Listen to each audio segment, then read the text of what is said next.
자, 이 시간 말씀은 제가 터치 앤 라이프라는 제목으로 말씀을 증가하겠습니다.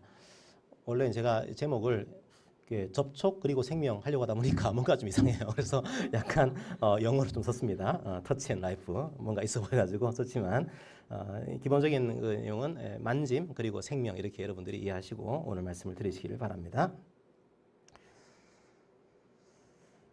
우리 교회는 이제 올 한 해 동안 구약은 그냥 주말마다 통독하는 방식으로 읽고 있습니다. 그래서 지난주 순서가 레위기였죠. 보통 우리가 연초에 다짐을 합니다. 올 한 해는 반드시 성경을 일독하리라 이런 결심을 하죠, 일반적으로. 그러다가 이제 레위기를 읽는 순서가 됩니다. 보통 이제 성경 통독을 하는 분들이 우스갯소리로 이렇게 얘기합니다. 레위기가 아니라 내위기다 이렇게 얘기를 합니다. 아직 갈 길이 구말린데 레위기에서 위기가 닥친 거죠. 읽기가 어려운 겁니다. 말도 어렵고 내용도 어렵습니다. 그 중에서 11장부터 15장까지는 정말로 읽기가 쉽지가 않습니다. 자, 저도 마찬가지입니다. 이해가 잘 안 됩니다. 이해가 안 되는 건 양반이죠. 이 말에 수긍하기가 쉽지가 않습니다. 보니까 이게 부정한 거 투성입니다.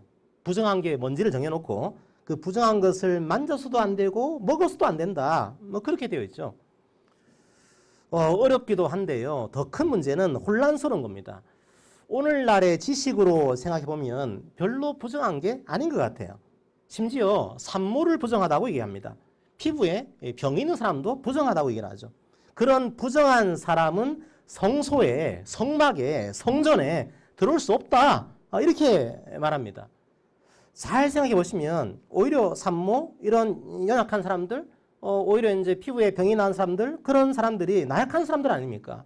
오히려 자유롭게 그런 약한 사람들이 성소에 들어와라 이렇게 말해야 할 것 같은데 그 반대로 말을 하고 있는 거죠. 우리가 신약에서 봐왔던 예수님의 성품과는 뭔가 이게 달라 보입니다.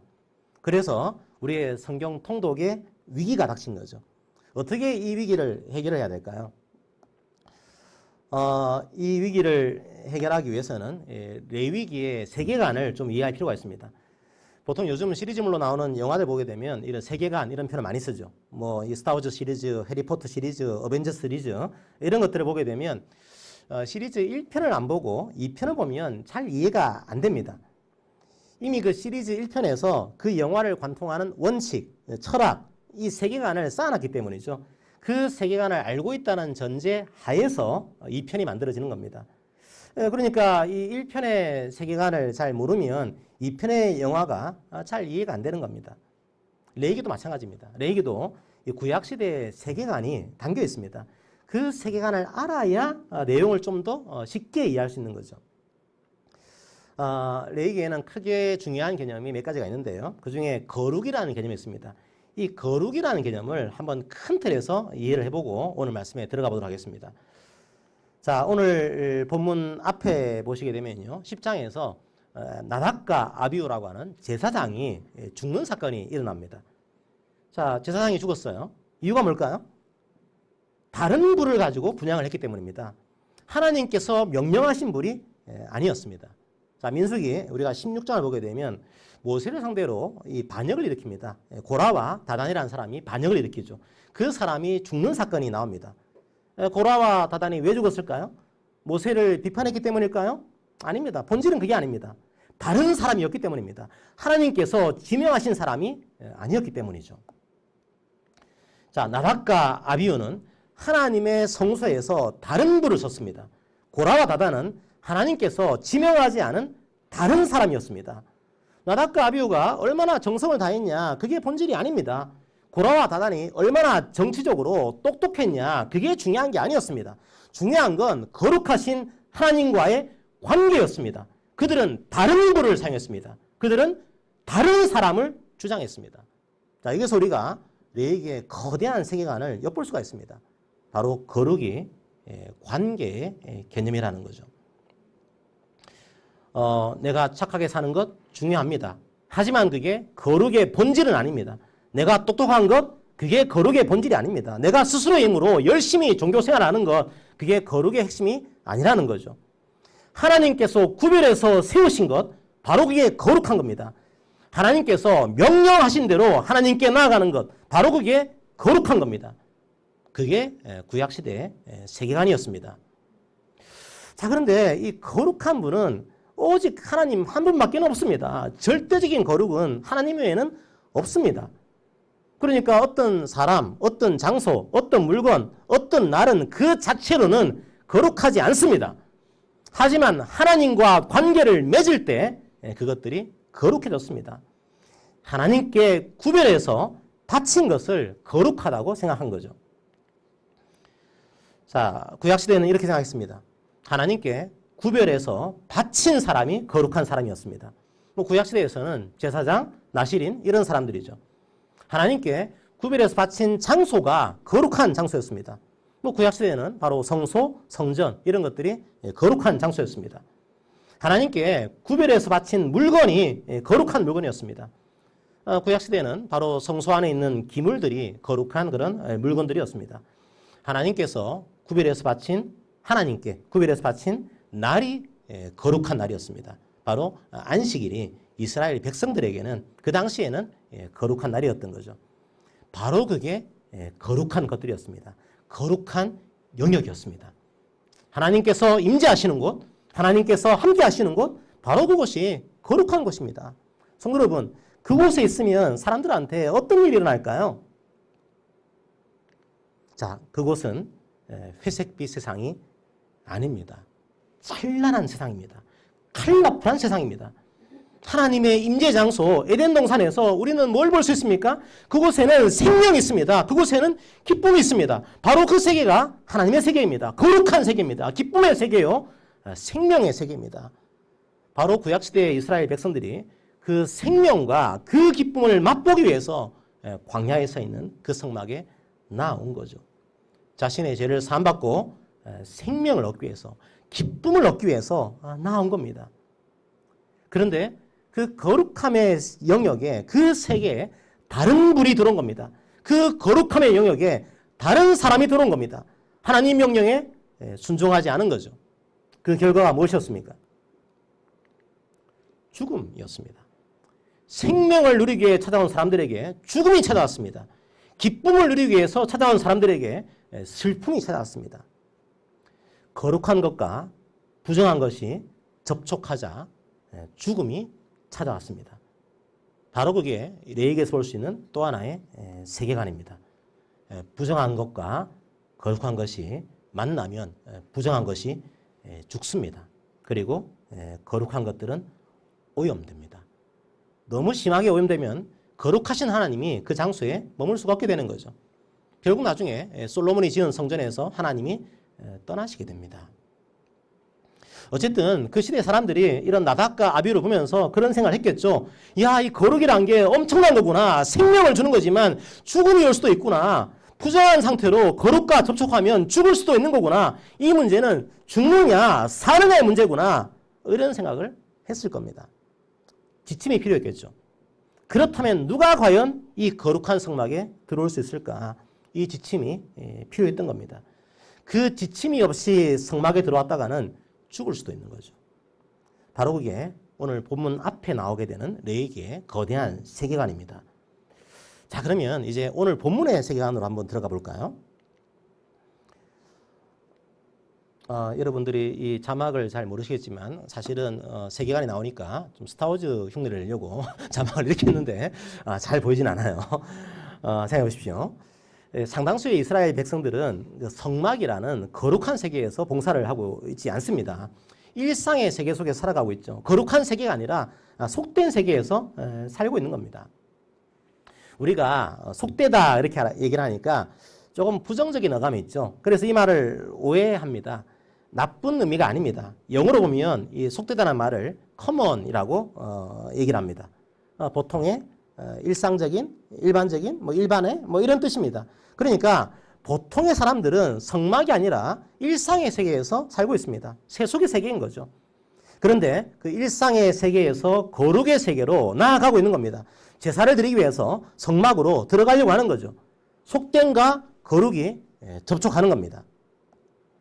자, 그런데 레위기의 세계관은 이 세속의 상태, 속됨의 상태를, 그러니까 이 일반적인 삶의 상태를 또 두 가지로 구분합니다. 그래서 좀 어렵습니다. 이게 보통의 상태가 정한 상태입니다.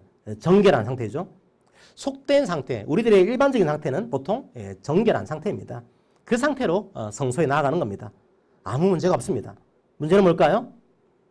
자, 구약의 세계관에서 이 정결한 상태, 정한 상태는 영원하지 않습니다. 정한 상태, 이 정결한 상태는 유동적입니다. 정함이 거룩과 접촉할 수 있습니다. 그러면 어떻게 될까요? 정결한 것이 거룩해집니다. 자, 문제는 그 반대가 있다는 거죠. 정함이 부정한 것과 접촉할 수 있습니다. 그러면 어떻게 될까요? 정결한 것이 부정해집니다. 부정해지면 당장은 성막에 들어갈 수가 없습니다. 정화의 상태를 거쳐야 하는 거죠. 그래서 이스라엘 백성들이 이 부정한 것들과 접촉하지 않으려고 무지 노력하죠. 시체하고 접촉하지 않으려고 무덤 위에다가 회치를 합니다. 피부병 환자들과 격리를 시키죠.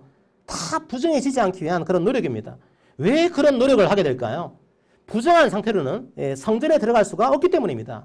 심각한 문제가 발생하기 때문이죠.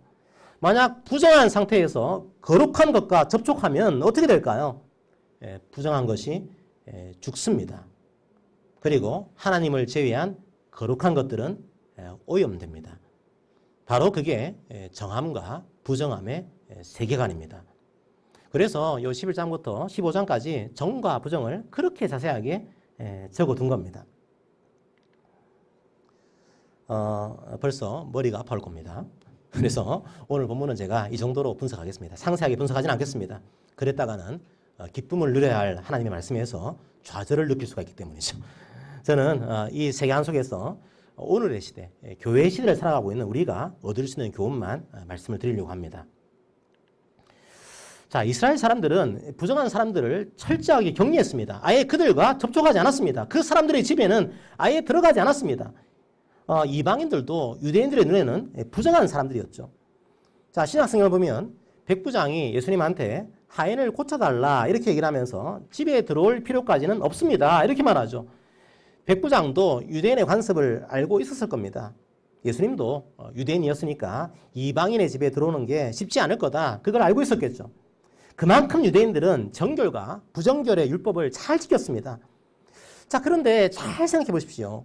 왜 정함과 부정함을 구분하라고 하신 겁니까? 일상의 세계에서 차별하는 것이 목적입니까? 배제하는 것이 목적입니까? 혐오하는 것이 목적입니까? 아니요. 정결한 자만이 거룩한 하나님을 만날 수 있기 때문입니다. 정함과 부정함을 구별하기 위한 목적은 하나님과 교제하게 한 겁니다. 하나님은 정결한 사람과 교제하기 때문이죠. 내가 부정해지면 하나님을 만날 수가 없기 때문이죠. 하나님을 만나서 그 속에서 생명을 누리게 한 겁니다. 기쁨을 누리게 한 겁니다. 하나님 말씀에 순종할 때 경험하는 그 행복을 누리게 한 겁니다. 그 복을 보고 다른 이방인들에게도 이 놀라운 세계로 오지 않으려 초대하는 겁니다. 바로 그게 제사장 나라의 사명이죠. 나만 정결한 상태에 있는 게 아니라 부정한 상태에 있는 사람들도 빨리 그 상태를 벗어날 수 있도록 지침을 주고 있는 겁니다. 이 부정한 상태에 있는 사람을 영원히 배제하겠다? 그런 취지가 아닌 겁니다. 차별하겠다? 그런 취지가 아닌 겁니다. 혐오해도 된다? 그런 취지가 아닌 겁니다.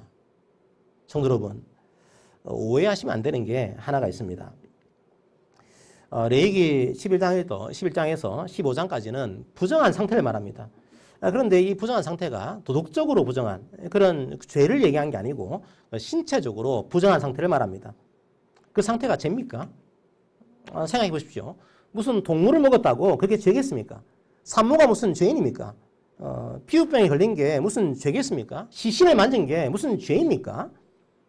물론 이게 죄에 대한 심판의 목적으로 병이 오기도 합니다. 모세오경에도 그런 내용이 나오죠. 자, 하지만 오늘 본문은 그냥 단순하게 병을 말하고 있습니다. 단순하게 동물을 말하고 있습니다. 그건 죄가 아닙니다. 자, 그런데 죄도 아닌데 왜 이 상태로 성막에 나오는 것을 막으신 걸까요? 물론 하나님의 주권이죠. 우리가 그 이유를 다 알 수는 없습니다. 자, 그런데 학자들은 궁금하죠. 왜 예수님께서, 왜 하나님께서 이런 부정한 동물을 만지지 마라. 왜 산모는 부정하다. 왜 이런 피부에 생긴 병은 부정하다. 이렇게 얘기를 했을까? 궁금하죠. 그래서 학자들마다 연구를 했습니다.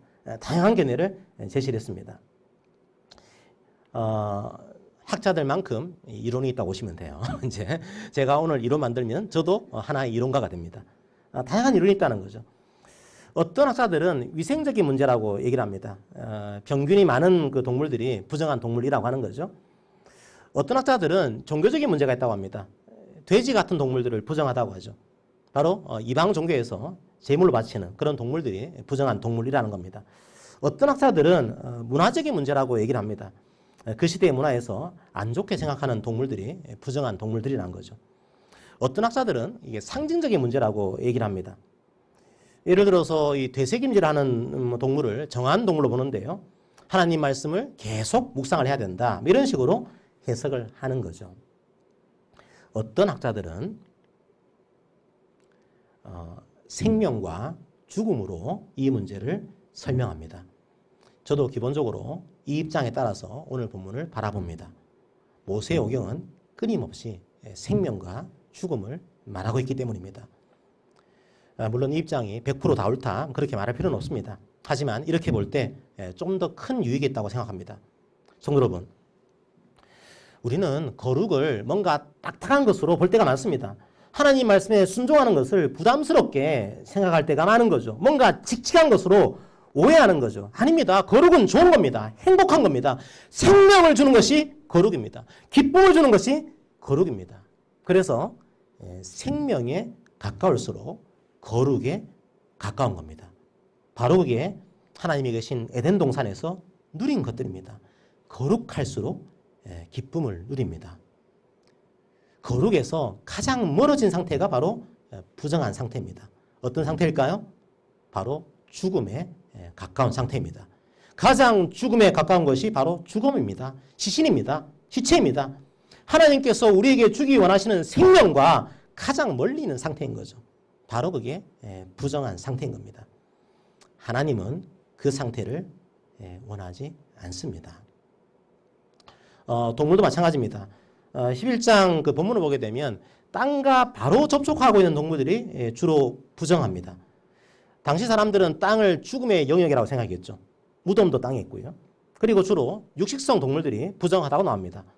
다른 동물들의 생명을 빼앗아가는 그런 동물들이죠. 성도 여러분, 하나님이 원하시는 것은 거룩입니다. 바로 생명입니다. 기쁨입니다. 죽음이 아닙니다. 고통이 아닙니다. 죽음과 가장 맞닿아 있는 것, 바로 그게 부정한 상태입니다.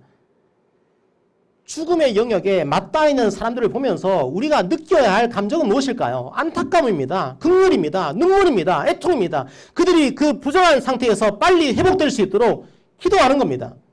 그런데 그 당시 유대인들은요, 그들이 성막에서 나올 수 없는 것을, 성막에 나올 수 없는 것을 불쌍하게 여기지 않았습니다. 나만 아니면 돼! 외쳤습니다.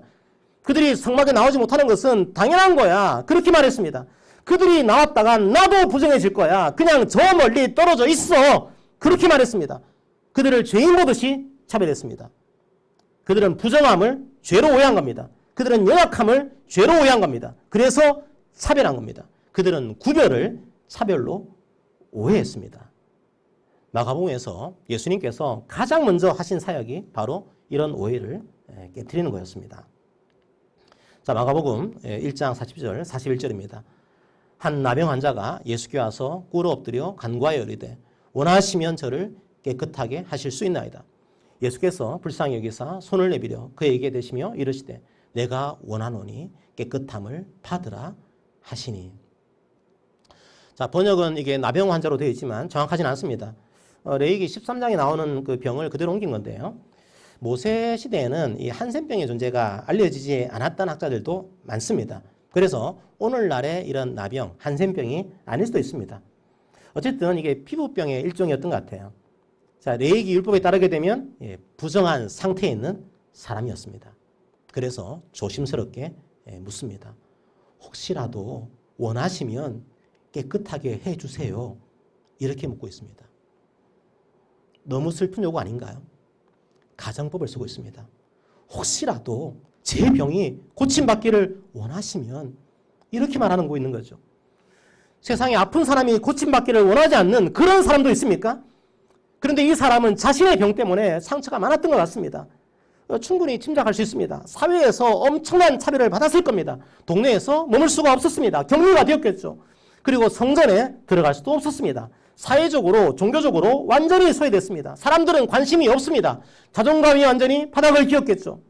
그래서 혹시 예수님도 그러시지 않을까 조심스럽게 묻고 있습니다. 그런데 예수님은 그 말씀을 듣고 그 사람을 불쌍히 여겼다고 말합니다. 대부분 성경에서는 불쌍하게 여겼다 이렇게 번역되어 있습니다. 자, 그런데 이런 주장도 있습니다. 자, 옆에 나와 있는 게 이제 원어를 분석한 그런 장면인데요.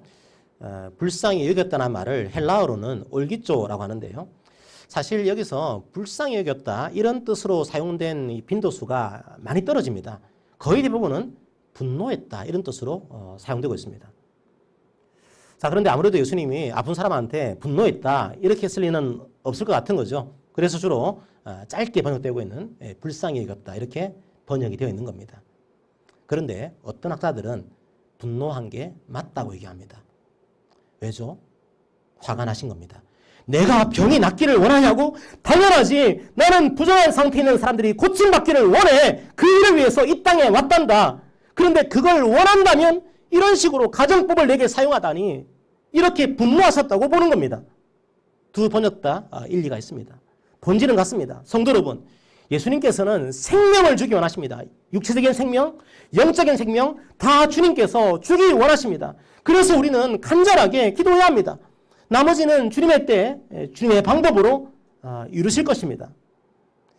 우리는 자꾸만 구원을 먼 미래에 있는 일들로만 치부합니다. 하지만 예수님 통해서 죄를 용서받고 바로 지금 이 자리에서 하나님 말씀을 통해서 하나님과 교제하는 것, 바로 그게 현재 누릴 수 있는 구원입니다. 그게 우리의 기쁨이요 행복입니다. 그 교제를 나누지 못하는 사람 긍휼하게 여겨야 합니다. 그리고 예수님은 그걸 원하십니다. 그래서 그 문제를 해결하기 위해서 죽음의 영역과 접촉하십니다. 죽음과 맞닿아 있는 사람들을 만지십니다. 자, 12년 동안 혈루증을 앓고 있던 여인을 예수님이 만지십니다. 죽어 있었던 야이로의 딸을 주님이 만지십니다. 그러자 그들이 고침을 받았습니다.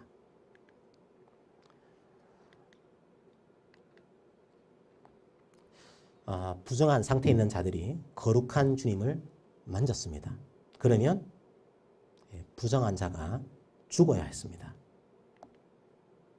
그런데 주님은 그 부정한 자를 위해서 자신이 죽었습니다. 오히려 주님이 십자가를 지셔서 그 부정한 자들을 살리셨습니다. 구약시대 사람들이 상상할 수 없었던 역전이 일어난 겁니다. 하나님을 만날 수 없었던 그런 사람들을 위해서, 하나님과 교제할 수 없었던 그런 사람들을 위해서, 열악한 사람들을 위해서 주님이 자신의 피를 흘리셨습니다. 바로 그게 주님의 거룩입니다. 주님께서 우리에게 생명을 주기 원하시냐고요? 우리를 고치기 원하시냐고요? 당연합니다. 십자가로 증명하셨는데 주님의 그 사랑을 더 이상 어떻게 증명하란 말입니까? 부정한 자가 죽어야 했는데 거룩한 주님이 스스로 만지시고 스스로 죽으셨습니다. 그리고 부활하셔서 그 사랑과 능력을 입증하셨습니다. 성도 여러분, 이제는 우리가 주님의 본을 받아야 합니다. 주님이 만지셨으니 우리도 만져야 합니다. 차별과 혐오가 일상화되어 있는 이 세계에서 우리가 만져야 합니다. 연약한 자들을 만져야 합니다. 병든 자들을 만져야 합니다. 애통하는 자들을 만져야 합니다. 불안한 자들을 만져야 합니다. 두려워하는 자들을 만져야 합니다. 가난한 자들을 만져야 합니다. 그래서 그들에게 생명을 선포해야 합니다. 기쁨을 선포해야 합니다. 바로 그게 우리를 구별하신 목적입니다. 성도 여러분, 레이기의 세계관이 무엇입니까? 생명입니다. 그 생명을 여러분의 일상의 삶의 일상에서 누리기 원합니다. 주님이 만지셨습니다.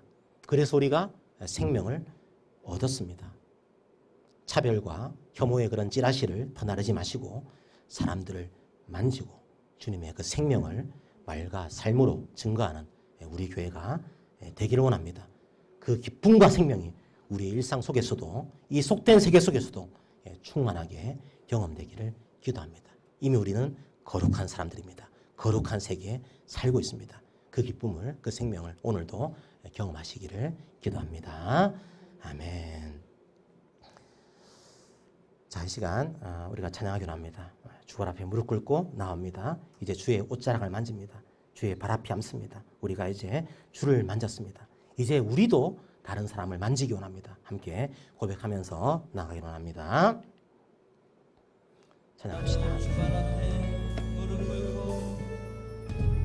주발 앞에 무릎 꿇고 그 사랑에 남기네. 어떤 말도 그 어떤 소리도 그 발 앞에서 잠잠해지네.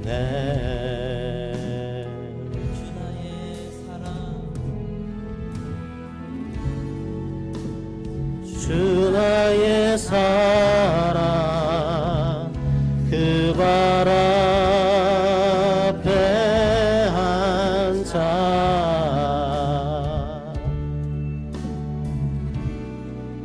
내 모든 기도는 사랑의 노래가 되네. 주의 옷자락 만지며 주의 두 발을 씻기며 주님 그 발에 입 맞추며 나의 왕관을 놓으리. 주의 옷자락 만지며 주의 두 발을 씻기며 주님 그 발에 입 맞추며 나의 왕관을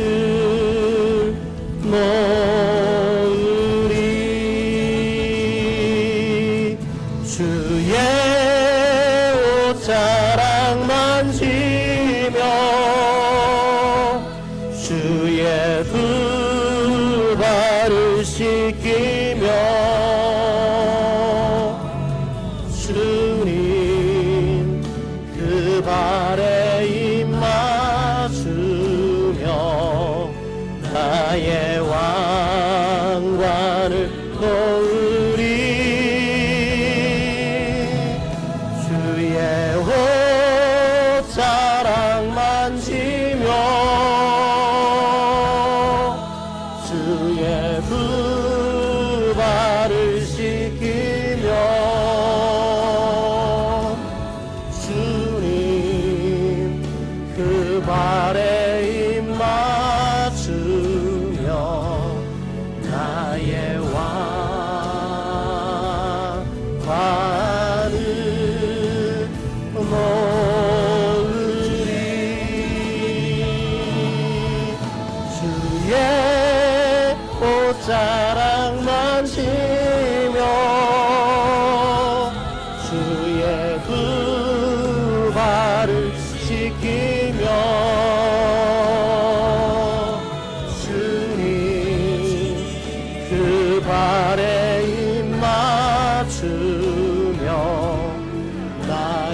시간 다 함께 말씀을 생각하면서 기도합시다. 주님, 우리는 참 약합니다. 매일매일 넘어집니다. 마음도 얼마나 약한지 모릅니다. 별것 아닌 말에도 상처를 받습니다. 조그만 생각이 달라도 화를 냅니다. 육신도 얼마나 약한지 모릅니다. 주님이 없다면 우리는 생명보다 죽음에 가까운 자들이었습니다. 주님의 십자가가 아니었다면 우리는 죽은 자들이었습니다. 하지만 주님이 우리에게 생명을 주시기 원하셨습니다. 우리에게 기쁨을 주시기 원하셨습니다. 그래서 부정한 우리를 만지셨습니다. 우리를 배신했던 주님을 배신했던 우리를 위해 십자가를 지었습니다. 그래서 주님의 죽음으로 우리를 살리셨습니다.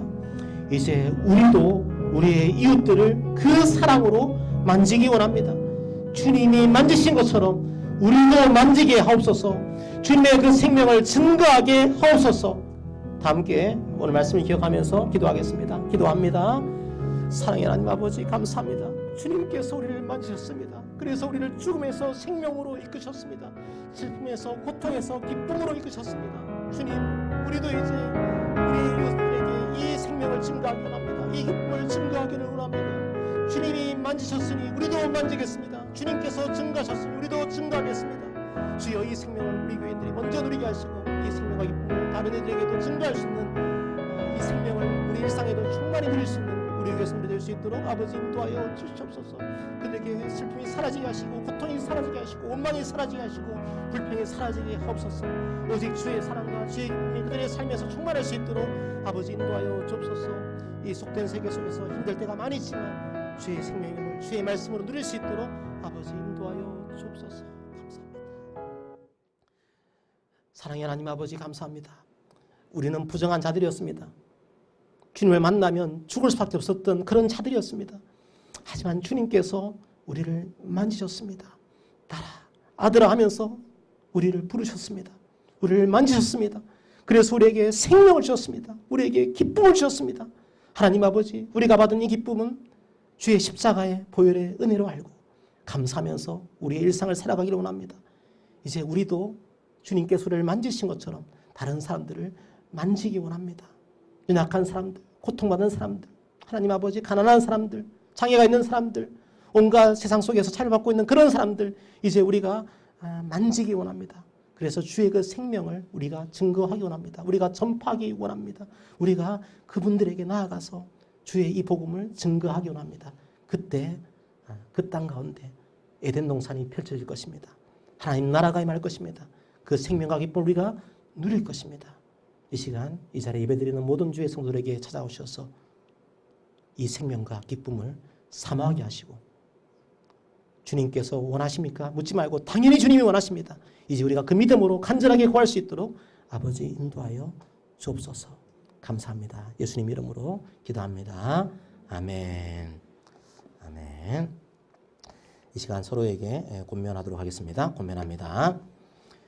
사랑하는 성도 여러분, 우리의 삶이 죽음처럼 원망스러울 때도 있습니다. 하지만 주님께서는 우리에게 생명을 주기 원하십니다.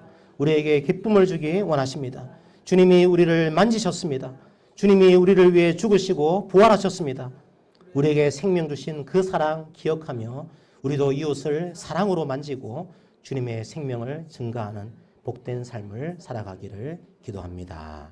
아멘. 이 시간도 여러분의 삶으로 그런 기쁨을 증가하길 바랍니다.